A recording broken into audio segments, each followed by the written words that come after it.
I have a really exciting interview to tell you about. Today, I interviewed JJ Virgin. Now, if you're not familiar with JJ Virgin's work, she is a triple board certified nutrition expert and fitness Hall of Famer. She is a passionate advocate for the healing power of nutrition and is mission driven to change the way the world sees aging and longevity. She's been all over TV. She's written 4 New York Times bestsellers. She is a wealth of information. So in today's interview, we went through nutrition for bone health as she sees it. We talked about how to build muscle, both the physical side as well as the nutrition side, some of the challenges around protein. We really got into some of the nitty gritty, how to actually do this work rather than what I typically do is staying on the superficial and talking about research. If you're having a hard time putting together a program for yourself, building muscle, building bone, doing all the things that you need to do for yourself, please take a listen to this. JJ is an incredible wealth of knowledge in this space. All right. So JJ Virgin, I am so happy to have you on the show today. I have too many things to talk about. We're going to try to keep this at a reasonable length, but thank you so much for joining me. I really appreciate it. Absolutely my pleasure. I had a great time with your wife. Yes, good. That was such a great interview. And I'm so glad that she did it because it really pushed me to reach out to your team and get you here. So grateful that you did that for her. So I looked through all the content that we could talk about, and seriously, we could talk about so many topics. We could make this a classic 3 to 4 hour podcast if we wanted to. But I would like to stick to the things that I think are most relevant to our audience of women who are either postmenopausal, struggling with bone health, oftentimes, no coincidence, struggling with muscle mass. One of the terms that I hear you talk about that I would love to dig into, which I think is so relevant for this population, is the term aging powerfully. Can you give me a little bit more about what aging powerfully means? Yes. I kept hearing as I was aging, which isn't it crazy? You're much younger than me, but middle age now is, for me, middle age is like 40 to 80.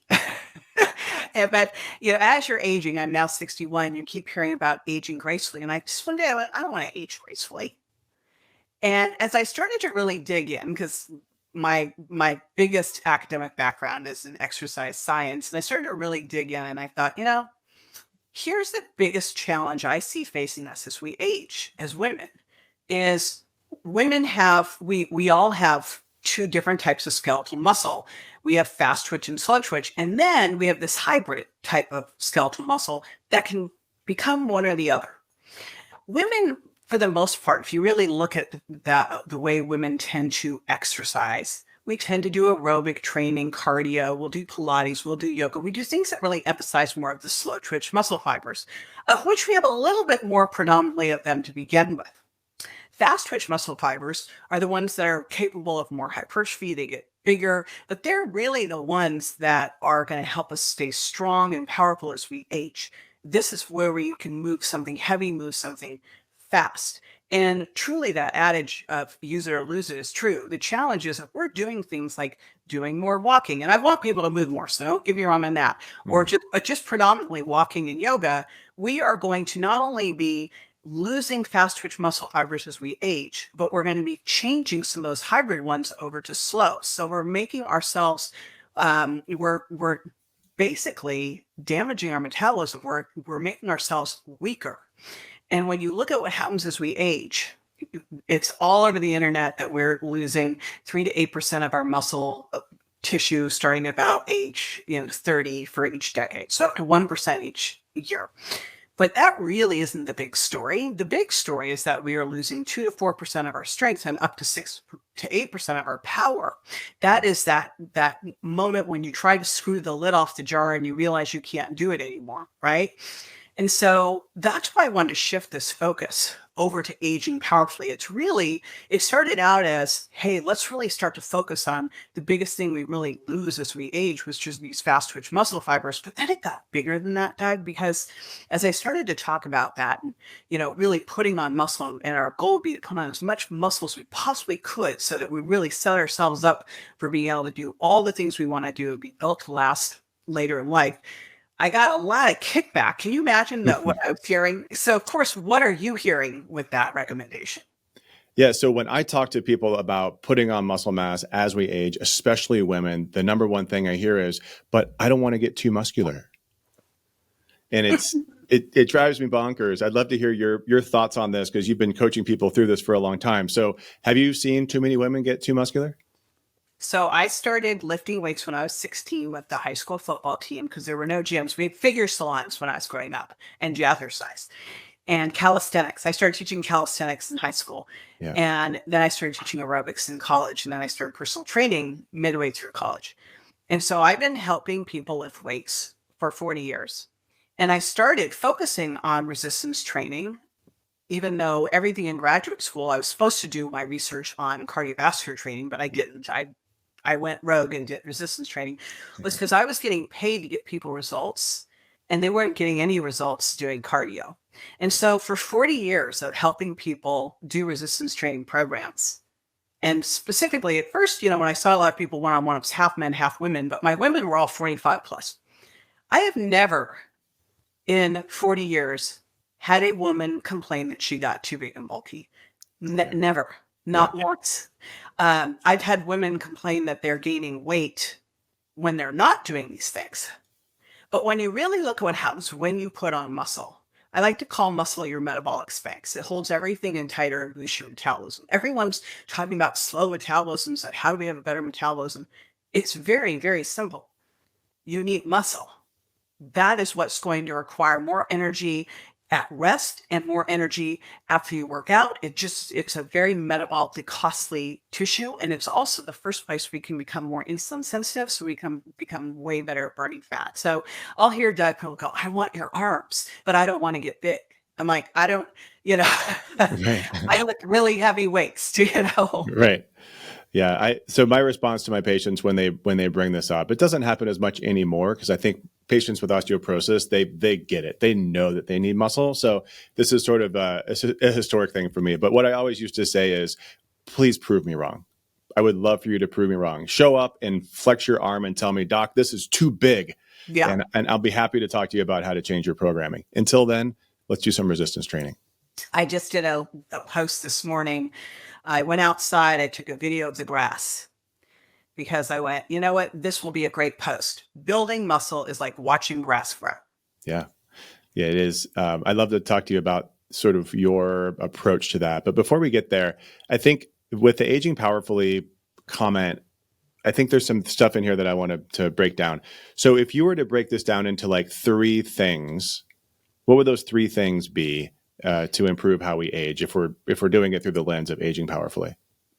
Okay, and this is where I always come from. I am in life a simplifier. I like to look at all of these things out there. And right now, boy, I love the internet and it's created mass confusion. And there's so much information. There's so many things like it can get you into an analysis paralysis. Absolutely. So what I really look at whenever I'm designing something is what are the things that are going to make the biggest difference? I find a lot of times people are all concerned about what should I eat right after a workout? Should I eat fast? They're major in the minors instead of like, hey, let's talk about the workout, right? So when you really look at what do you want to do to age powerfully, there are 3 key areas. And then within each of those areas, I have the big rock that if you just did this one thing, it would have a massive impact. So the 3 areas are fuel, what you eat, moving, and then restoration or sleep. So, and it's more than just sleep, obviously, the whole recovery, everything you need to do. But within the fuel, within what to eat, there's such a strange thing with women. And that for some reason, women are protein phobic, just like we're afraid of building muscle, putting on muscle. And what I like to say to women too, when they say, I don't want to get big, I said, you're not going to get big. But I would love you to entertain for just a moment. You've been playing small and trying to be a good girl and not going next to the guy at the gym and lifting heavier than him for years. What the heck? What if we just got big? Right. What if we showed up bigger? But what I find also with women is women tend to be afraid of protein. And they'll tell me that they can't eat it, that they get too full. Yes, my recommendation is 0.7 to 1 gram per pound of target body weight. And literally, I was doing a talk out in New Orleans to a group. And there was a woman who then we went out to dinner, a group of us. And there's a woman who was my perfect target market, 60 years old, normal weight. She would be what we call normal weight obesity, skinny fat, right? Yep. Weight's normal, very low muscle mass, high body fat. And she sits down. Now she heard me do the talk. I talked about how much protein, eat protein first. So you make sure you get in, how much you need. I gave examples. She sat down. Appetizers came to the table. Now, most of the time, there is the rare time that there's carpaccio or sashimi or shrimp. That was not these ones. We are in New Orleans, right? So it's a carb fat bomb. Right. So eating the appetizers, having wine, having a salad, watching. Not saying a word. I haven't eaten any of that stuff. I'm waiting because I'm going to eat protein first. I ordered a steak. And our dinner comes, and she has now had probably 1,000 calories of just like, especially in New Orleans, right? And she has gotten eggplant. Now, I'm first looking at this eggplant because eggplant's just a sponge anyway. It's just a fat sponge. So she's now got eggplant that's like breaded and all that. And I'm looking at that, and she's looking at me, and she goes, "You're looking at what I'm eating." I go, "Yes, I am. I am." And I go, "I have more steak than I can eat," which was not true. And I'll give you some of mine. And she goes, "You're protein shaming me." And I said, "Yes, I am. I certainly am." But, quite often I hear I can't eat it. I get too full. And it's like, all you have to do in order to make sure that you get your protein in, because it's going to be the most important thing that you can do, is to eat it first. And the reason I want you to do that is because we have to push past something that happens. It doesn't have to happen, but around the age of 30, if you are not actively doing resistance training, we have a shift where we start to build muscle based on nutrients and exercise as opposed to just hormones. And so what we have to do is really make sure that we are getting the protein we need because of the essential amino acids in it, and specifically to get enough of this amino acid called leucine. This is that work by Dr. Donald Layman. Right. And so if you don't get enough, your body can't go through muscle protein synthesis. It can't make muscle. And so we have to make sure we get enough throughout the day and enough at especially our morning and evening meals. And so the way to do that is just to eat it first so that you don't get overly full and don't get to it. Yeah. Yeah, that's so great. We use a similar range. So we say a blanket like 1 gram per pound of ideal body weight. We push it high because our population is already sarcopenic for the most part. They've lost muscle mass.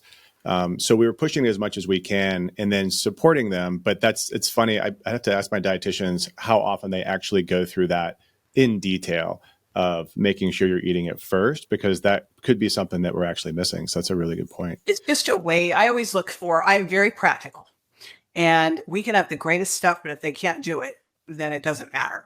So I'm always like, how do we make sure this happens? Yeah. And I agree with you. You can push that protein up higher. In fact, if you look at the lessons, success leaves clues. If you look at the physique athletes out there, the female physique athletes, these are the women that get super lean. Their biggest thing they do, they eat somewhere between 1.5 and 3 grams of protein per pound of body weight. And the cool thing when you're eating clean animal protein sources is you're also, and fish, you're also getting healthy fats. So the reality is you could, and we've seen this with the carnivore diet, you could eat just that and water and be totally fine. Right. We can live without carbs. We can't live without protein and fat. And the reason I want them to emphasize protein beyond just making sure they get it in is it's more satiating and more satisfying. So they're not going to be hungry and they're not going to have the cravings. I think the reason that we have cravings is that protein leverage hypothesis, where you started with all the carby stuff, you don't get the essential aminos you need. So your body's still craving and you're trying to find something to make sure you get those aminos in.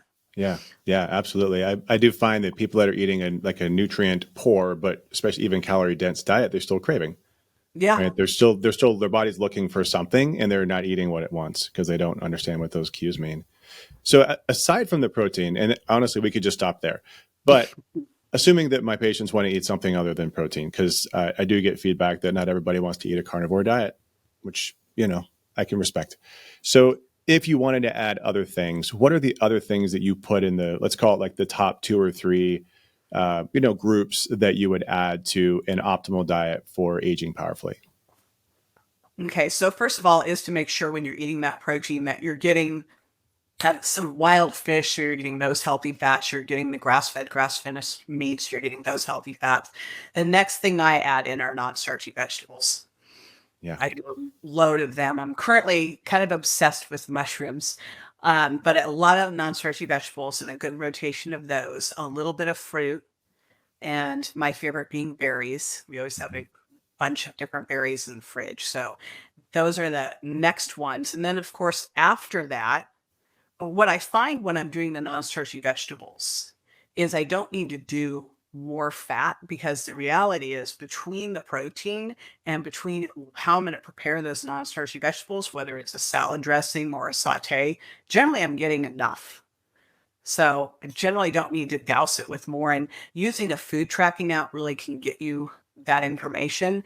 And it's not just using a food tracking app. It is using a food tracking app with a food scale. Because, and it's funny, I recently discovered this. I've always said it's not enough just to measure it with like a cup or a tablespoon. You've got to weigh it. There was this one protein powder that I used. It was not mine, by the way, that it said 2 tablespoons was this many grams and this many calories. Mm. Except when I put the 2 tablespoons in, it was twice as many grams. And I went, wow, that is classic. So you got to weigh everything, and that's going to give you that real advice. So, really, when I look at it, what is it? It's protein, fat, and fibrous, this trifecta, have great blood sugar balance, avoid the spikes, stay within that 20 to 40 tightly controlled range. And then I don't do a lot of slow, low carbs. I mean, it really depends on how much someone's exercising, what they need, but I just do better lower carb with more Yeah. vegetables, low fruit. Yeah, me too. And so it's amazing. So you actually just listed out in order what I have as my framework for the optimal bone health plan, uh, because it's the same thing, right? It's starting with protein and then non-starchy veggies, adding in some fruit, and then starchy veggies depending on activity level, literally Yeah, in that order. there you Yeah, go. It's yeah. just, it's so funny. So that's great for your bones. It's good for your heart. It's great for your brain. It's good for your body composition. You can take the same diet and just position it For differently. everything. Yeah. Yeah. So, and we say this when we create this plan, we say we're doing this through the lens of healthspan because we know that we want to impact everything. It's not just about bones, but the cool thing about osteoporosis is I look at it, it's basically a sign of overall health, that you've been imbalanced in bone metabolism, but your bone is just feeding off of all the inputs and outputs. Right. So yeah, so that's so helpful. I'm really glad to hear you say that. I did want to touch back on one thing. So when you mentioned protein sources, I heard you say fish. I heard you say grass-fed, grass-finished beef, and those are both that's music to my ears. I didn't hear you say anything about pea protein, beans, tofu, any of the other plant-based protein sources. So why isn't that part of aging powerfully? Plants versus vegetable protein. It's like religion. And so here's my feeling on all of it. There are, some cultures that are vegan or vegetarian. It is their spiritual path. And so I always try to be as inclusive as possible when I'm designing programs. But also you have to look at the science. Here's the challenge. And I heard this and I went, this is the greatest way to describe this. I don't remember who said it though. Animals have the essential amino acids. Remember, we're eating protein really to get the essential amino acids. There are 9 essential amino acids. From those, we can make the other 11, but we're eating protein for those essential amino acids. Animals have protein that has the essential amino acid balance to build animals. Plants have the essential amino acid to build plants. We are animals, not plants. So the challenge when we're looking at plant proteins is they don't have that balance that we need. So we just have to be aware of that and aware of how we're putting things together and eating a bit more of it in order to get what we need from those essential amino acids. So that's the first thing I'm going to say with it. When you look at it though, with animal protein and fish protein, you're going to be able to get higher grams of protein with less calories because you're basically getting protein with depending on what you're choosing, a small amount of fat. With plant protein, you're not getting it in isolation. You're either getting protein with fat or protein with carbohydrate. And so it's difficult to get what you need in the balance you need without going overboard in calories. Example would be eating quinoa, because you always hear quinoa is high in protein. I'm like, it is not high in protein. Quinoa is high in carbohydrate. It's just like peanut butter is not high in protein. Peanut butter is high in fat. If something's 80 or 90% of one thing, it can't be high in the other thing by the very nature of math and percentages. So quinoa, you need 6 cups of quinoa to get the protein in a chicken breast. Well, what is that? Like 600 calories, 800 calories? I mean, it's a load of calories. It's like a third of your daily needs of calories right there. And you've got to eat 3 times that in order to get the protein that you would need. So you can see the math problem presenting itself. So if you are going to eat a vegan or a vegetarian diet, it's actually easier with a vegetarian diet with a caveat. And the caveat is, and this is why I wrote the Virgin Diet, I was looking at a lot of food sensitivity testing. And the reality is so many of us have permeable gut, have leaky gut syndrome, which when I wrote the book wasn't considered to be a thing. I was like, really? So, and if you have leaky gut due to, fructose or gluten or alcohol, then the foods that tend to react the most are dairy and eggs. When I was looking at food sensitivity testing, those were always the top 2 culprits. And when you look at the vegetarian diet, where are they getting the majority of their protein? Dairy and eggs. So they're going to keep themselves in a low-grade inflammatory state. Then you go over to vegan. Well, the next thing in line there is going to be soy. And in a vegan diet, that's one of the places that you really have to depend on. And if you're eating a lot of soy, you could impact your thyroid function there as well. So, and then the other thing I'll see with a vegan diet is they'll eat gluten protein that then will make their gut leakier. So if you want to do, for your spiritual, cultural reasons, if you're eating a vegan diet, the way that I would have you do this is to use protein powders. Now, I like protein powders anyway. I think protein powders are a great way. They're a great health assurance. It makes it easier for you to get your protein levels up. But I would have you do a pea protein. I actually like pea with a little bit of rice to get a better balance. And I'd have you using that to ensure that you're getting what you need, and also using some essential amino acids. And I think essential amino acids are one of the most underrated tools that we have in nutrition. Like, I think that most of us 50 plus should be starting the day and having some essential amino acids, and depending on what's going on, maybe finishing the day with them as well. Yeah. Such a really eloquent way to put it, and very objective. I didn't feel a lot of emotion there. So clearly you've said that a lot. Well, it's not, I don't see this, everyone has their thing. Why is it? I used to think exercise was bad, like the personal trainer versus the yoga instructor versus the endurance marathon athlete. Everyone would get in these fights, but it's way worse in the vegan, paleo, carnivore. Like, it's crazy. And you know what? I view diets as tools. And I think if we could have a verbiage that said there is a diet that you're going to use therapeutically, and then there's the way that you're going to eat.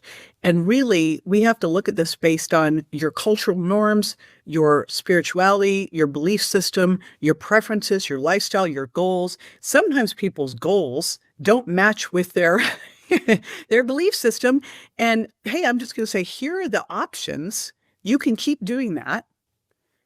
And this is the result. And It's not me saying that. This is just what we know so far in science. But ultimately, too, it has to be something someone's going to do. Right. Yeah, we struggle with that because we have a lot of patients will come in, and I want to ask about this as a topic, eating what they feel is a great diet because it's alkaline in nature. And that ends up being a very plant forward, if not vegan, vegetarian diet. And we point out to them all the things that you just said. And some are willing to consider alternatives and some are not. And so we do work. We have vegans in our program, and we can help them to, get the right protein. And we're talking about protein powder. We're doing all the things. But then you have to also start supplementing the things that they're not getting, not even just the essential amino acids, but then what about things like the creatine, the carnitine, like all the other potential nutrients plus the B12? Like, it just becomes such a challenge. DHA. I mean, yeah. It's a lot of work. And I was listening to someone on a podcast where like, oh, no, you can do it with diet alone. I go, no, you cannot No, do you it with can't. diet. You would never have found a vegan in the wild. They would have died of nutrient deficiencies. Right. Yeah. And we already have, women already are low in creatine. You take a vegetarian or a vegan. Right. They're not getting any.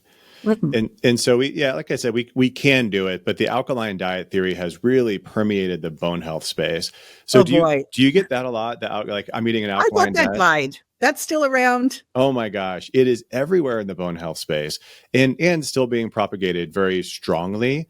So I come out very strongly against this, and I challenge if anybody's listening to this, because you'll bring a new audience. If there's any evidence to support alkalizing your diet through diet alone, and it's improving bone health or anything for that matter, I'd love to see it and evaluate it because I've never seen it. Yeah. And I mean, when I first started looking at all the bone health work, I went, all right, clearly we don't want to just be eating a highly acidic diet. However, even if we are, our body's really good at balancing it. Right. Now, what if we just ate animals and plants? Right. But I thought that was a long time ago. There was a network marketing company that was alkalize or die and all this stuff. And I'm like going, our body does a really great, tightly controlled version of that. If it didn't, we'd have a major problem. Right. Yeah. We'd never been able to survive famines or anything else. It's a great marketing ploy is my perspective with alkaline water, choose this supplement, choose this, like whatever. But the truth is we need to eat, if you eat protein first and then you want to eat vegetables and fruit after that, awesome. That's great. But don't avoid the protein. And this is where I see women come in, they're eating like 40 grams of protein because meat is acidic. Well, if you're alkaline in your stomach, you're going to die. Yeah, right. Oh, I mean, that's the thing. I heard someone talking about like alkaline water is don't do that because you don't want to, alkalinize your stomach. I'm like, all right. There are areas of your body where it's acidic. There's areas of your body where it's alkaline. Your body has a tight control of all of these things. And thank God, because that would be, could you imagine if we had to balance everything we ate like that? We wouldn't have been able to in the wild, right? No. Like we wouldn't have survived winter. So yeah, I'm glad you were seeing that too. But yes, it's definitely a thing in the bone health space. I wanted to move away from food for a minute. I wanted to talk a little bit more about movement, about exercise. I know you mentioned resistance training. Can we dig into that a little bit more? Because again, my patients, most of my followers are women who have either done chronic cardio all their life, and we can define that, which is most women. Yeah, or they've just not really done much, and they've certainly never done resistance training. And the thought of even being near a barbell scares the heck out of them. So how do we encourage this population to get into a resistance training mentality? How can we get them into this space? By the way, this is my favorite group. I love the person who's 50 plus who's never lifted a weight, or maybe they lifted a little pink dumbbell. Mm-hmm. My favorite. I think back to when I just moved to Palm Springs and I was building up my business there, and I met with a potential client and I asked her what her goals were, and she was like 75. And she goes, I just want to make sure I can keep dancing in my stilettos. And I love the description Peter Attia talks about the centenarian decathlon. And you think about it and you go, what's my centenarian decathlon? Well, I want to be able to get up off the toilet myself. That's for sure. That's good. That's called a squat.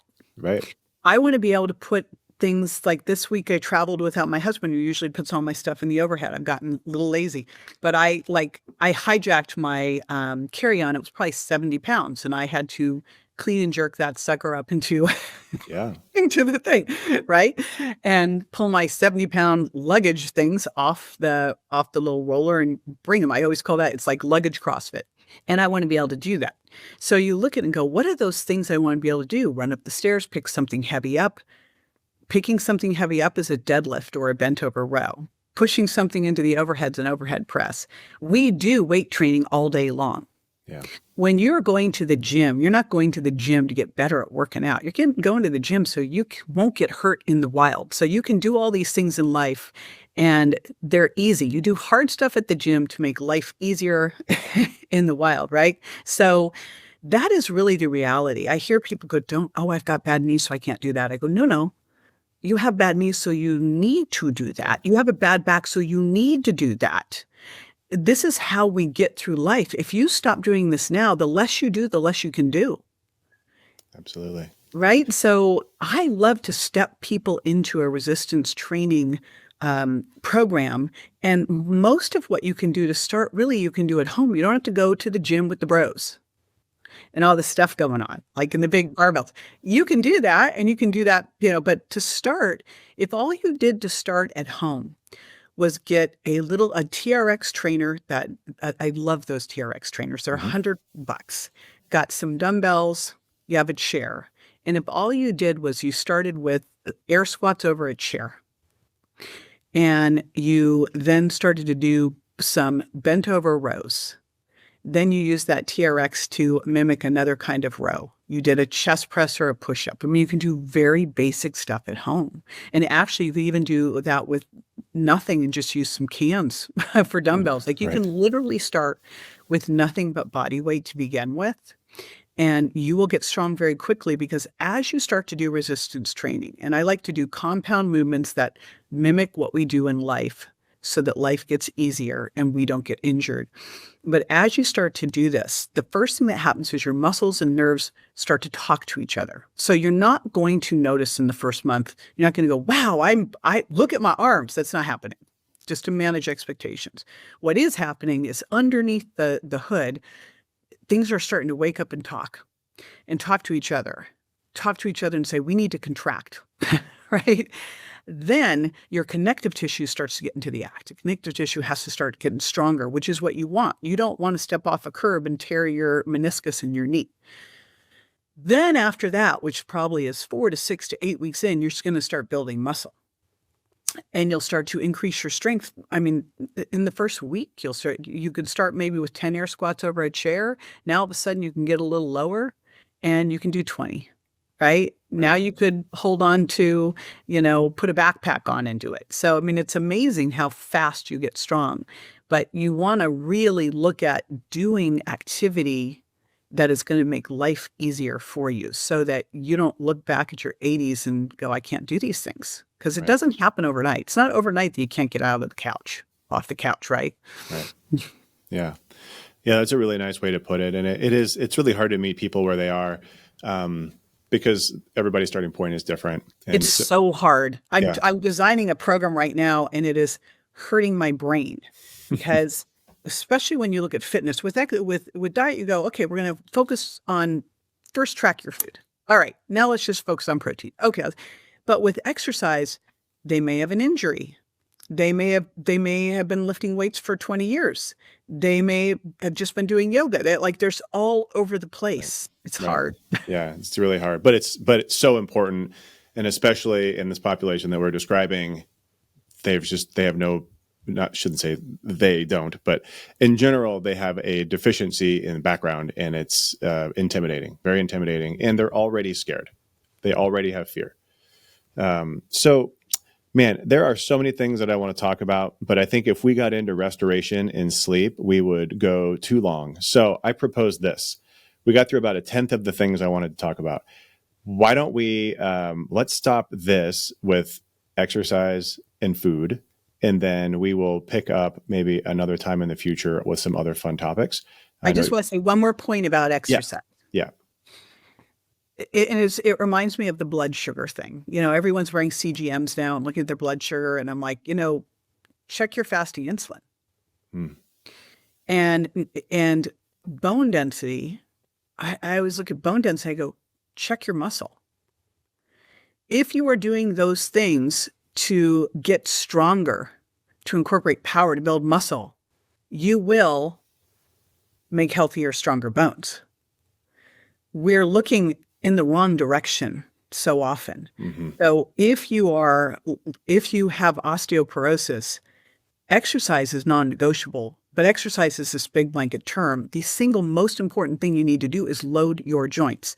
Rucking, so walk, but add a rucking vest, and then a squat and an overhead press. Like if you said to me, design an exercise program for someone with osteoporosis, you can only do 3 things.